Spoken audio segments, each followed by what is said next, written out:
variedade de modos de expressar o cristianismo e uma necessária tolerância mútua. De início era apenas uma forma, ok? Mas depois foi vindo outros povos ou outras pessoas que vinham de países diferentes, ok? Com outro tipo de pensamento, e isso foi fazendo com que houvesse, e há até hoje, uma tolerância mútua devido a vários pensamentos e posicionamentos concernentes ao cristianismo. Essa tolerância, a bem da verdade, muito contribuiu, percebam isso, contribuiu para o surgimento da plena liberdade religiosa, ou seja, devido ao respeito, tendo a necessidade de respeitar outros pontos de vista, pontos de formas de ver a questão religiosa. Na América do Norte, onde o contato entre vários tipos de igrejas tem sido constante, o princípio da independência quanto ao controle do Estado domina desde o movimento separatista nacional. O sistema de governo eclesiástico em relação às normas europeias é bem diferente, o que permite à Igreja na América do Norte possuir uma espécie de governo com um modelo propriamente estadunidense. Diversas igrejas europeias lançaram ainda cedo suas raízes no solo americano, com total êxito quanto às dificuldades de transplantação. Nós vamos ver no desenvolvimento aqui, muitos que vinham para as Américas, traziam o seu modo de pensar, a sua forma de religiosidade, e com essas várias mentes, né, que trazendo o seu tipo de religiosidade, que facilitou, auxiliou na questão da produção das leis, elas vão favorecer, vão dar condição ou condições de ser diferente um pouco, ou bastante, porque não é bastante, dos países europeus, enquanto eles eram dominados, alguns deles, eram dominados pela forma religiosa católica.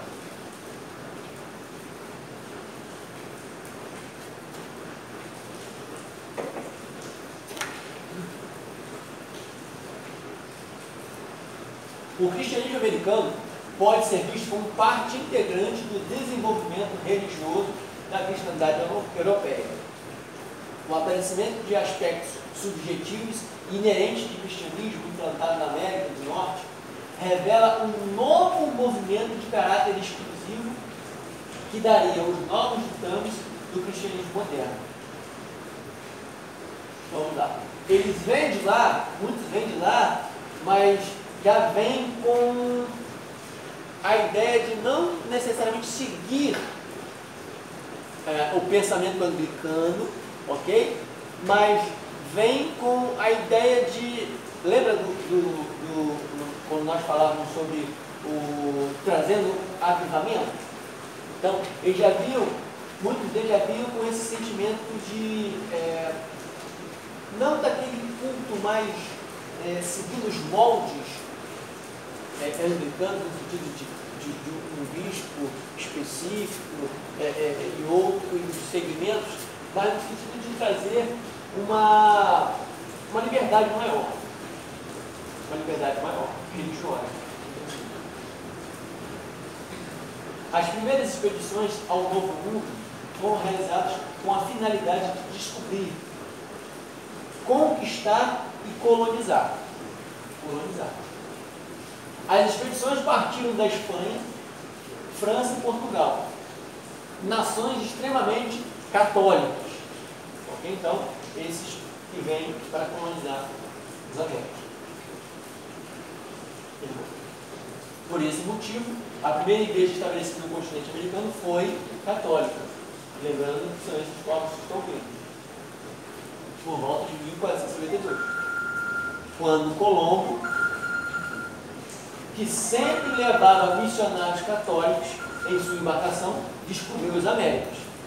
Então, olha com a importância de um teólogo, no caso de vocês, teólogos de informação, terem conhecimento de história.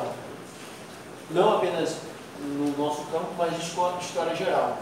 Ok? História geral. As primeiras igrejas dos Estados Unidos se estabeleceram na Flórida em 1565 e no Novo México em 1609. Qualquer prognóstico feito nessa época apontaria os católicos como destinados a governar todo o continente. Por quê? Porque olha aqui, ó, quem vieram, os quais países que vieram primeiro, ó, Espanha, França e Portugal, trazendo o que? O catolicismo. Então, supunha-se que quem dominaria no sentido religioso seriam os católicos. Pois bem, entretanto, a conquista britânica do Canadá em 1759 e mais tarde a cessão da Louisiana e do Texas dos Estados Unidos fizeram que o protestantismo passasse a predominar sobre o catolicismo na América do Norte. Ou seja, em outras palavras,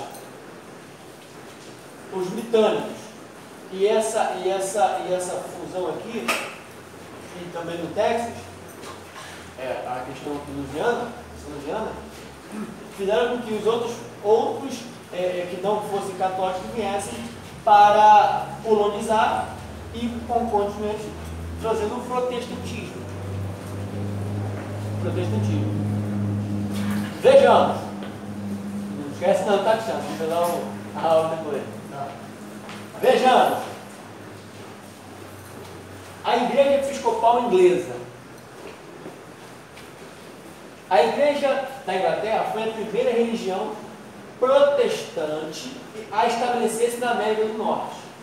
Ó, as influências, ok? Em 1579, foi realizado um culto na Califórnia, sob a direção do Sir Drake. E o estabelecimento permanecente da Igreja Inglesa data de 1607, da Virgínia, primeira colônia da Inglaterra. Ok? Então já começamos aí a ver a influência. A Igreja Episcopal reconhece estas três ordens do mistério: bispos, sacerdotes e diáconos, e aceita quase todos os 39 artigos da Igreja da Inglaterra, modificados para serem adaptados à forma de governo norte-americano. Então percebam que essa igreja, ok, inglesa, vem agora de forma gigantesca, influenciando o quê? A Califórnia. Pois bem, a Igreja Reformada. Em 1628, foi organizada a primeira igreja em Nova York. Olha só, hein? Que recebeu o nome de Igreja Protestante Reformada Holandesa. Durante toda a supremacia holandesa na região, essa igreja foi a instituição religiosa oficial da colônia. Percebam que são pequenas colônias, né? Em 1664, a colônia é tomada pelos ingleses, quando, então, a Igreja da Inglaterra passou a ser oficial. Em 1867, a palavra holandesa foi extraída do título dessa igreja, que passou a ser chamada de Igreja Reformada da Inglaterra.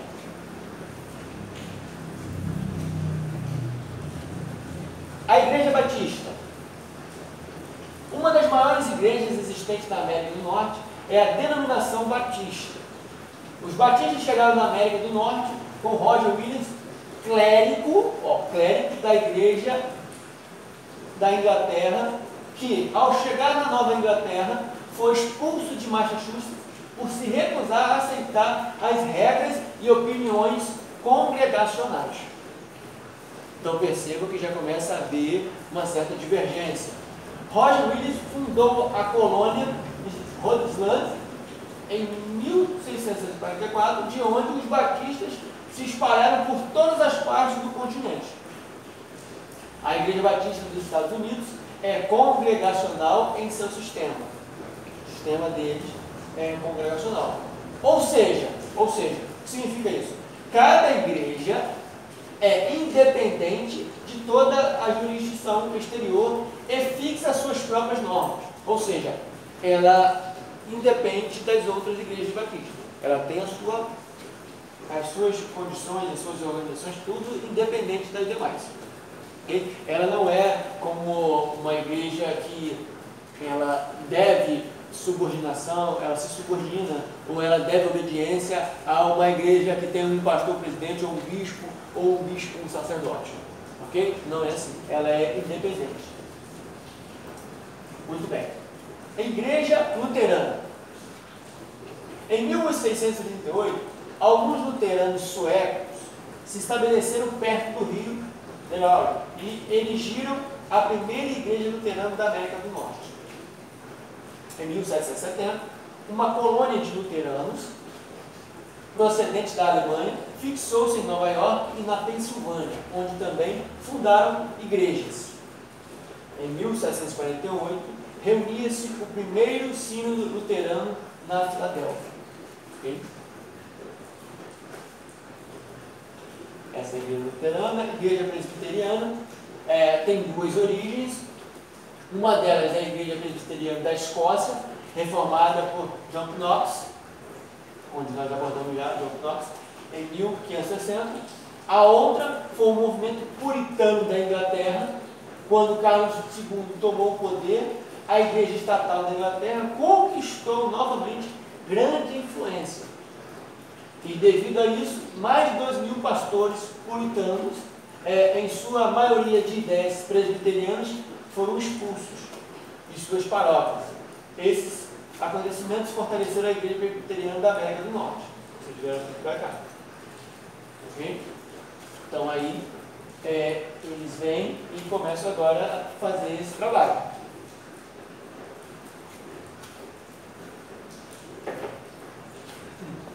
Igreja metodista.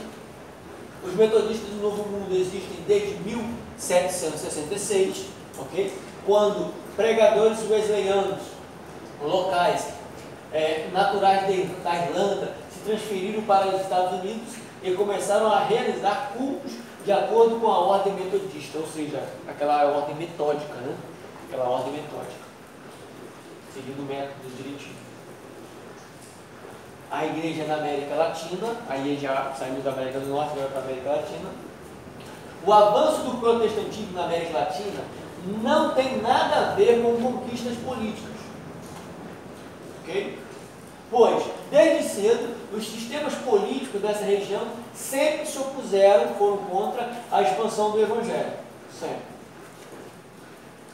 As tentativas dos huguenotes franceses, em 1550, em estabelecer-se no Brasil, longe das perseguições, foram repelidas pelas autoridades. Huguenotes são os franceses que seguem o pensamento teológico calvinista, ok? Eles recebem o nome de huguenotes, ok? São os que seguem a teologia calvinista. Então, eles são os chamados huguenotes. Muito bem. Os holandeses que haviam controlado o Nordeste brasileiro por mais de 30 anos, período em que estabeleceram um expressivo trabalho evangélico por aqui, também foram, o quê? Expulsos em 1661. Não conseguiram.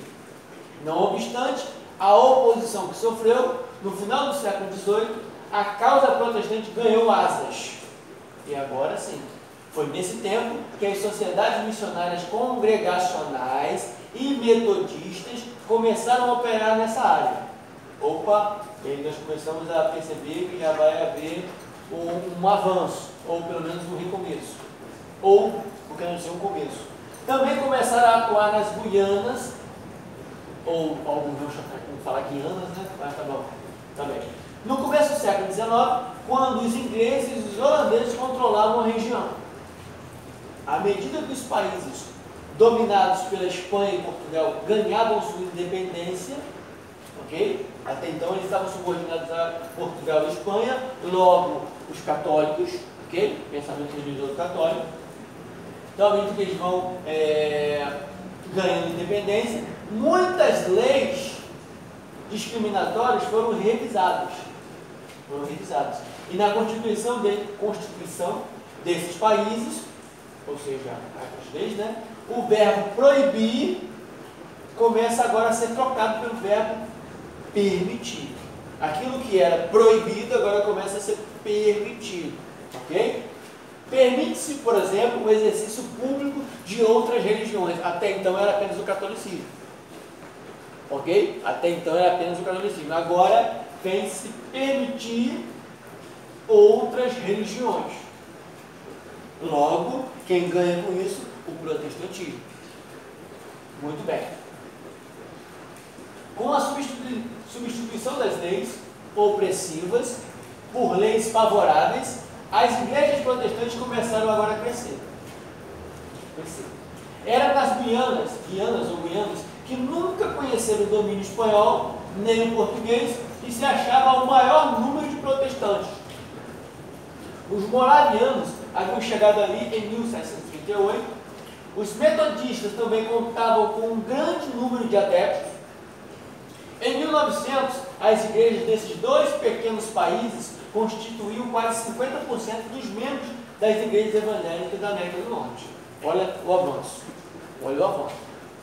No Brasil, os tentáculos católicos só começaram a perder poder após a Constituição de 1891, quando o país tornou-se um Estado laico. Ok? Estado laico. Separando igreja e Estado. Ok? Então, isso em 1891. Isso em 1891. A separação agora de igreja e Estado. É digno de nota que, mesmo depois de 1900, países da América Latina como Chile, Colômbia, Venezuela, Argentina, Peru, Uruguai, Paraguai, Equador, Bolívia, só abriram suas portas aos evangélicos depois de grande relutância, ao passo que as igrejas evangélicas do Brasil já se multiplicavam de maneira surpreendente. Nós vemos aí hoje como estamos no sentido de igrejas, né? De igrejas. Bíblias na América Latina. Couberam às sociedades bíblicas americanas e britânicas a honra de fazer chegar na América Latina as primeiras Bíblias, no começo do século XIX. A distribuição de Bíblias foi lenta, até que surgiram bravos comportores, ou seja, aqueles que levam, né? Como se diz. Homens capazes e entusiastas que devotaram tempo integral no trabalho de venda e distribuição das escrituras sagradas. Com isso, a Bíblia chegou na mão de milhares de latinos. Sempre houve e sempre haverá pessoas que se dedicam, pessoas que se esforçam, pessoas que trabalham, pessoas que não medem esforços para levar adiante a obra de Deus, levando o Evangelho genuíno, propagando ao ponto de, às vezes, ter que deixar algumas coisas, deixar de gozar algumas coisas e alguns prazeres desta terra para, de fato, levarem o conhecimento do Evangelho, assim como esses e outros homens fizeram para trazer as Bíblias e o Evangelho. Muito bem. Uma perspectiva do pentecostalismo. Perceba que esse pentecostalismo aqui já é diferente daquele que nós mencionamos lá atrás, ok? De um avivamento, daquele avivamento lá atrás. Agora, com cultos muito concorridos e entusiásticos, ok? Em que, a par da leitura de textos bíblicos, usam-se linguagem e músicas populares. O pentecostalismo tornou-se, na segunda metade do século XX, o movimento religioso de maior expansão no mundo ocidental. Aí vem um boom, aí vem poderíamos dizer, uma explosão, né? Uma explosão no sentido de avanço, né? Nesse sentido aqui. Pentecostalismo é um movimento de renovação carismática, evangélica, baseada na crença de que a experiência do batismo no Espírito Santo deve ser normativa para todos os cristãos. Então, segundo o pensamento pentecostal, todo cristão deve ser batizado com o Espírito Santo, ou no Espírito Santo. Okay? São muitas as denominações pentecostais, mas todas têm em comum o batismo no Espírito Santo, a crença nos dons e a oração não convencional. Não convencional. O nome pentecostalismo provém da festa judaica de Pentecostes, pois foi por ocasião dessa festa, após a morte de Jesus, que o Espírito Santo desceu sobre os discípulos, reunidos em assembleia, conforme descrito no livro de Atos dos Apóstolos, Atos 2, do 1 ao 4. Muito bem. Os pentecostais acreditam que as pessoas batizadas pelo Espírito Santo poderão ser agraciadas não só com o carisma de falar em outras línguas, o que é denominado de glossolalia, falar em línguas que não tem que não é conhecida humanamente falando, mas também com pelo menos um dos dons sobrenaturais, como profecia, cura, interpretação de línguas, visões e etc. O batismo com o Espírito Santo tem por finalidade a edificação individual de cada indivíduo, de cada crente, em Jesus Cristo. E aí citam o texto de 1 Coríntios 14, 4. Ok? O movimento de reforma carismática que fundou o pentecostalismo originou-se em Topeka, Kansas, nos Estados Unidos, em 1901, quando vários fiéis, sob ou debaixo da liderança do pastor Charles Fox Parham, passaram a falar em outras línguas. Já no século XIX, haviam ocorrido fenômenos semelhantes nos Estados Unidos e na Inglaterra, mas os pentecostais foram os primeiros a dar a primazia à doutrina prática. Os primeiros. O pentecostalismo cresceu principalmente dentro do movimento mundial de santidade, que se desenvolveu a partir do metodismo americano no século XIX. Nos Estados Unidos e Inglaterra, o movimento espalhou-se pelo mundo e levado por missionários metodistas e pregadores itinerantes. Sua pregação enfatizou a experiência consciente do batismo no Espírito Santo e a esperança de uma restauração da igreja do Novo Testamento. Ok? Muito bem. Do pentecostalismo dito clássico, ok? Dito clássico, originado no movimento americano, surgiu nas últimas décadas do século XX o chamado pentecostalismo autônomo, dissidente do primeiro, ok? Formado em torno de novas lideranças e baseado na tríade. O que seria essa tríade? Cura, exorcismo e prosperidade. Isso aí já seria um novo pentecostalismo, chamado de autônomo. Muito bem. Os principais pioneiros do pentecostalismo foram o pastor metodista norueguês Thomas Barth, que fundou movimento na Noruega, Suécia e Inglaterra. O líder do movimento da santidade, John Paul, na Alemanha, Leo Petrus, na Suécia, e Ivan Voronayev, na Rússia, que em 1920 começou um ministério em Odessa que se espalhou pelas nações eslavas e fundou mais de 350 congregações na Rússia. Então perceba que como a história da igreja ela é ampla, ela é ampla.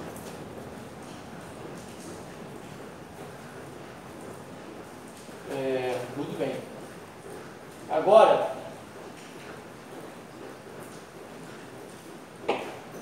vamos dar uma pincelada aqui do que será o nosso trabalho. Ok? O que será o nosso trabalho? Vocês vão fazer para mim. Vocês vão fazer para mim, ou vão trazer para mim, vou fazer uma pesquisa sobre o avivamento da Rua Azusa. Ok? E, pelo amor de Deus, não é apenas copiar e colar, pelo amor de Deus, tá? Vocês já estão no médico, ok? Qualquer dúvida, depois vocês podem me acionar lá no grupo, eu já estou fazendo parte do grupo de vocês, do médico, ok? Vocês vão fazer uma pesquisa do movimento da Rua Azusa, como começou, quem foi seu fundador, como foi, como se desenvolveu, e abordar esses tópicos que contém esse assunto e estarão colocando, né, fechando esse trabalho com aquilo que vocês entenderam e o que vocês acharam desse movimento, ok? Do movimento ou do avivamento da Rua Azul.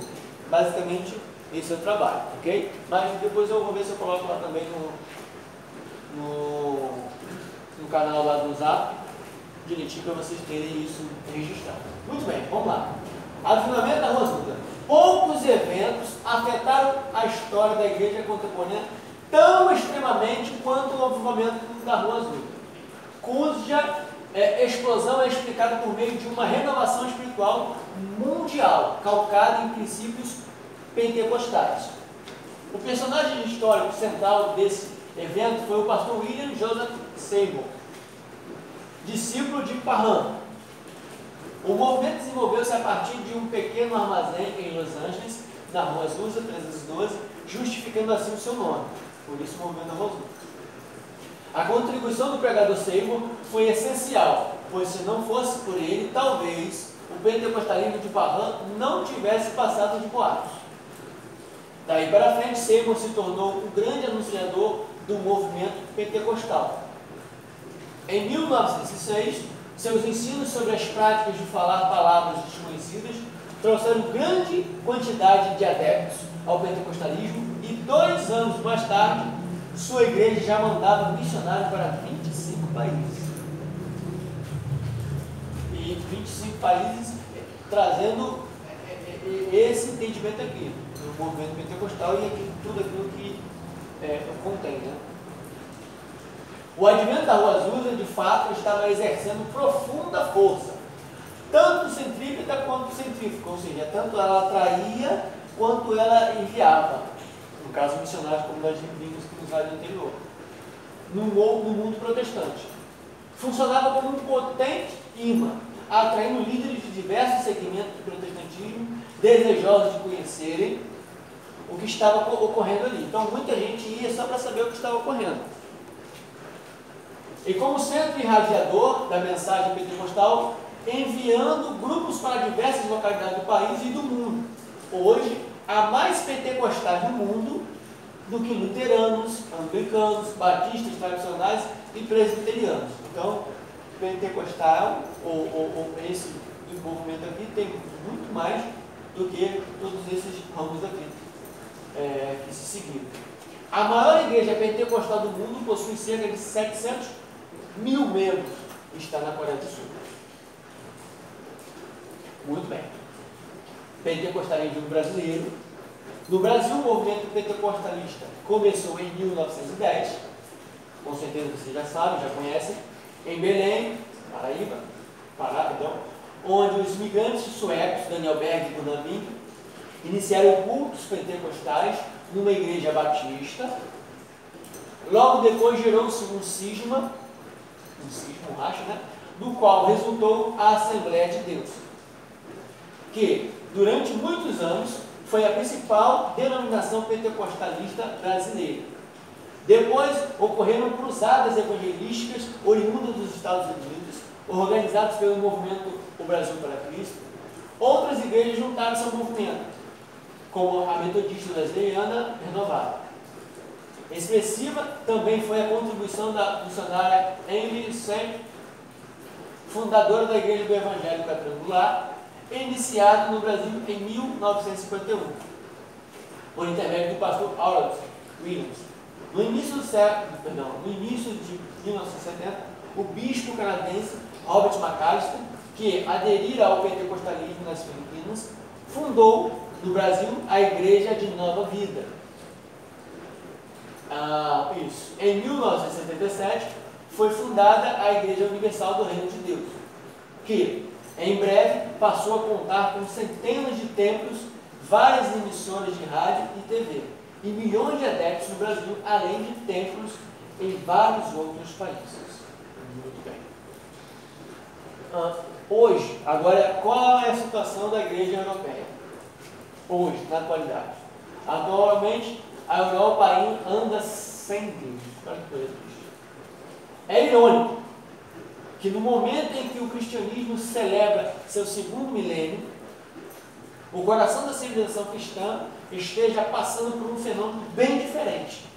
A ausência dos fiéis dos cultos. A Europa está quase que ateia, não está totalmente, mas é triste ver a situação lá.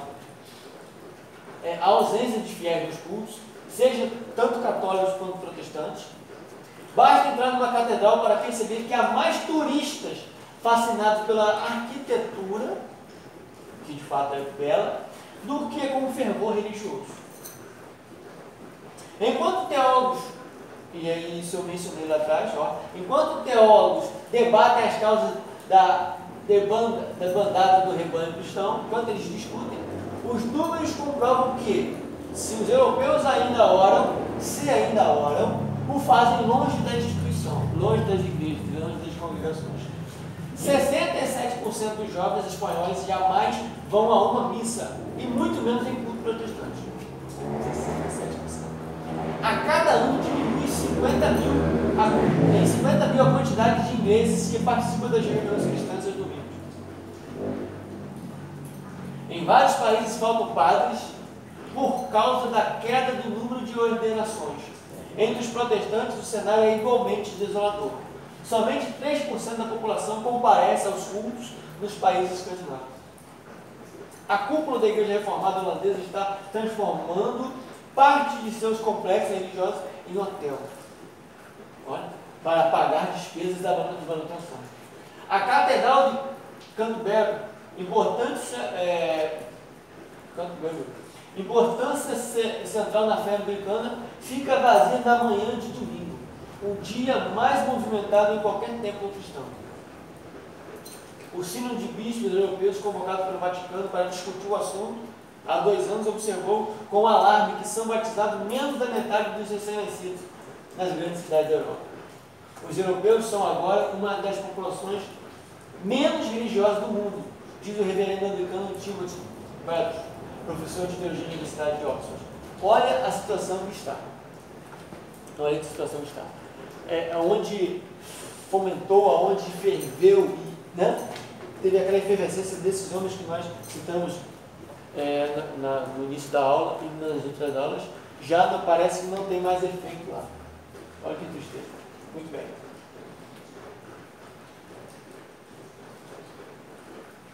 O fenômeno é exclusivo da Europa, não é todas as nações que estão assim. A religião católica está em expansão na América Latina e na África, está crescendo lá. As igrejas protestantes e pentecostais estão conquistando multidões, não apenas nos países pobres, mas também nos Estados Unidos. Okay? Os rituais da igreja europeia são mais formais que na da América, observou o teólogo paulista Márcio Fábio, e isso afasta os fiéis, conclui ele. A formalidade demais, né? 60% dos holandeses deram adeus à igreja, mas continuam reservando uma enorme quantidade de dinheiro para a caridade. A perda de influência formal da igreja pode ser percebida, contudo, por mudanças na vida familiar e social, controle de natalidade, aborto, divórcio